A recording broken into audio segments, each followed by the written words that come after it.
Hello everyone, welcome to value investors. Thumbnail से आपको पता ही लग चुका है कि हम आज बात करने वाले हैं लेटेंट व्यू के क्वार्टरली रिजल्ट्स के बारे में। नंबर्स का ओवरव्यू करने के बाद हम ये भी जानेंगे कि हमें क्यों लगता है कि यह कंपनी फ्यूचर में एक मल्टी बैगर स्टॉक साबित हो सकती है। तो चलिए शुरू करते हैं। हम अब आ गए हैं कंपनी के क्वार्टरली रिजल्ट्स की पीडीएफ पर। फिगर्स आप देख सकते हैं कि मिलियंस में दिखाए गए हैं। कंपनी की अगर हम टोटल इनकम की बात करें तो आप देख पाएंगे कि लास्ट ईयर जून क्वार्टर में कंपनी की जो इनकम थी वो 1297.38 थी, जो कि अब बढ़कर हो चुकी है 1655.68। सेम वे अगर हम एक्सपेंस की बात करें तो एक साल पहले जून क्वार्टर में एक्सपेंस कंपनी का 879.22 का था, जो कि अब बढ़कर हो चुका है 1227.78। एंड एट द एंड अगर हम प्रॉफिट की बात करें तो लास्ट ईयर जून क्वार्टर में प्रॉफिट 314.77 का था, जो अब बढ़कर हो चुका है 328.59। यानी कि ईयर ऑन ईयर हमें रेवेन्यू में और प्रॉफिट में दोनों में ही ग्रोथ देखने को मिल रही है। अब हम चलते हैं कंपनी की इन्वेस्टर प्रेजेंटेशन पर, जिसमें कंपनी काफी कुछ बताती है अपने इन्वेस्टर्स को कि कंपनी की फ्यूचर ग्रोथ क्या रहने वाली है और कंपनी किस तरह के बिजनेस में काम करती है। अगर हम कंपनी के इन्वेस्टर प्रेजेंटेशन की बात करें तो कंपनी ने बताया है कि यह पहली एनालिटिक्स कंपनी है जो कि लिस्टेड है बीएससी या एनएससी पर। अब ये अपने आप में एक बहुत बड़ी बात है कि इस कंपनी का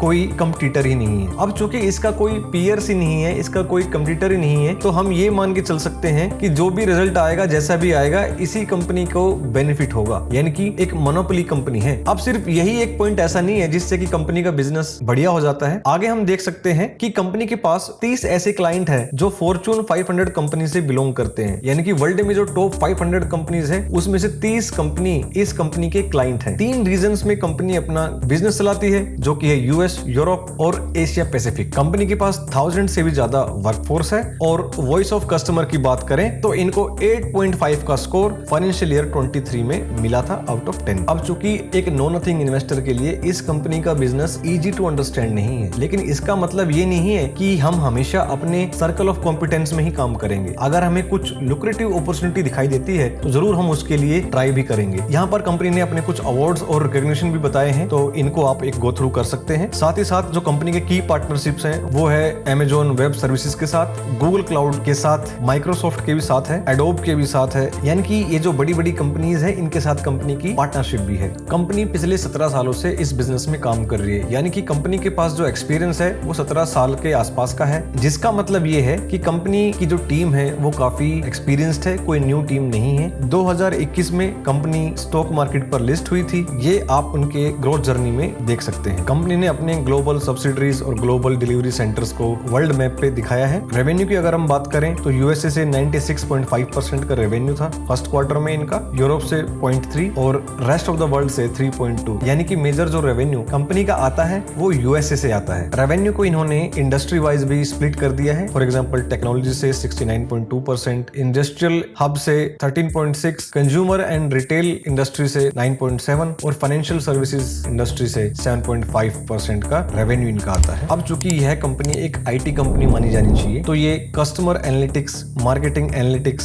supply chain analytics, HR analytics, financial and risk analytics, जिस भी तरह की सर्विस क्लाइंट्स को चाहिए उस तरह की सर्विस ये प्रोवाइड करती है। अब जरूरी नहीं है कि सिर्फ ये 5 टाइप की सर्विस ये प्रोवाइड कर सकती है। कस्टमर की अगर कुछ और डिमांड भी होगी तो भी ये कंपनी डाटा को उसी तरह से बना के क्लाइंट को डिलीवर कर देती है। आगे कंपनी ने अपनी फाइनेंशियल परफॉर्मेंस को भी दिखाया है। Operating revenue, EBITDA and margin, PAT and margin percentage, ये आप स्क्रीन पर देख सकते हैं और इसको स्टडी कर सकते हैं। बाकी हम और भी इंपॉर्टेंट फिगर्स वीडियो में आगे चल के देखेंगे। कंपनी ने अपने कंसोलिडेटेड फाइनेंशियल समरी को भी इन्वेस्टर प्रेजेंटेशन में फर्निश किया है। इन्वेस्टमेंट रैशनल की बात करें तो स्ट्रॉन्ग फाइनेंशियल मॉडल और स्ट्रॉन्ग बिजनेस मॉडल कंपनी अपना बता रही है। और साथ ही साथ अपने एडवांटेज के सोर्सेज भी इन्होंने बताए हैं कि ये pure play data analytics company है। Supply chain excellence, long standing relationship with clients, ये इनका एडवांटेज है। और एक्सपीरियंस्ड मैनेजमेंट टीम है। तो कंपनी के पास ये 4 एडवांटेज है जो इन्होंने बताए हैं। और सबसे बड़ा जो एडवांटेज वो मैं ऑलरेडी आपको बता ही चुका हूँ कि यह पहली ऐसी कंपनी है जो एनालिटिक्स के फील्ड में काम करती है। स्टॉक मार्केट पे और कोई ऐसी कंपनी है ही नहीं। चाहे मार्केट में बेशक हो, जैसे कि एसबीआई कार्ड जो कि क्रेडिट कार्ड के बिजनेस में डील करती है, तो जो भी कुछ बेनिफिट होगा जैसा भी हो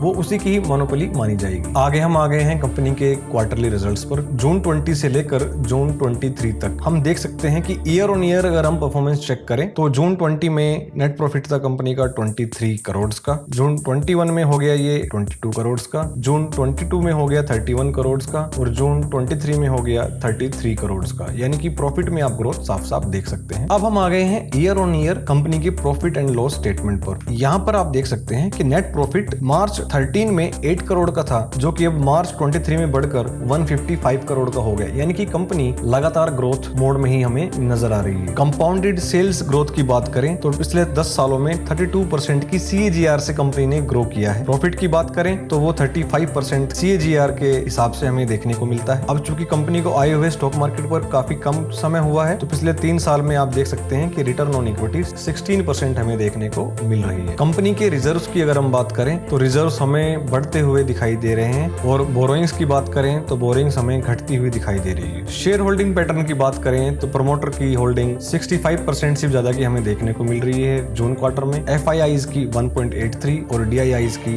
1.65। अब जितना भी हमने कंपनी के बारे में जाना है, हमें यह अंडरस्टैंडिंग हो गई है कि कंपनी IT सेक्टर में काम करती हुई दिखाई पड़ती है और एनालिटिक्स के फील्ड में इनका स्पेशलाइजेशन है, और स्टॉक मार्केट में पहली ऐसी कंपनी है जो एनालिटिक्स के फील्ड में काम करती है। बाकी हम सबको तो पहले से ही पता है कि इंडिया IT सेक्टर में सबसे ज्यादा ग्रोथ करने वाला देश है पूरे वर्ल्ड में, और आने वाले समय में इस तरह की रिक्वायरमेंट और भी ज्यादा बढ़ने वाली है। IT सेक्टर में बूम चल भी रहा है और आगे भी बना ही रहेगा, क्योंकि हर चीज आपको डिजिटलाइजेशन की तरफ बढ़ती हुई दिखाई पड़ेगी आने वाले समय में। जो लोग फ्यूचर को ध्यान में रखते हुए स्टॉक मार्केट में इन्वेस्ट करके चलना चाहते हैं, वो इस कंपनी को जरूर कंसीडर करके चल सकते हैं। तो फिलहाल के लिए इतना ही। वीडियो से अगर आपको कुछ सीखने को मिला है तो वीडियो को लाइक और शेयर कर दीजिए, और चैनल को सब्सक्राइब कर लीजिए, ताकि आने वाले सभी इंपॉर्टेंट वीडियोस की नोटिफिकेशन सबसे पहले आप तक पहुंच सके। इसी के साथ मिलते हैं नेक्स्ट वीडियो में।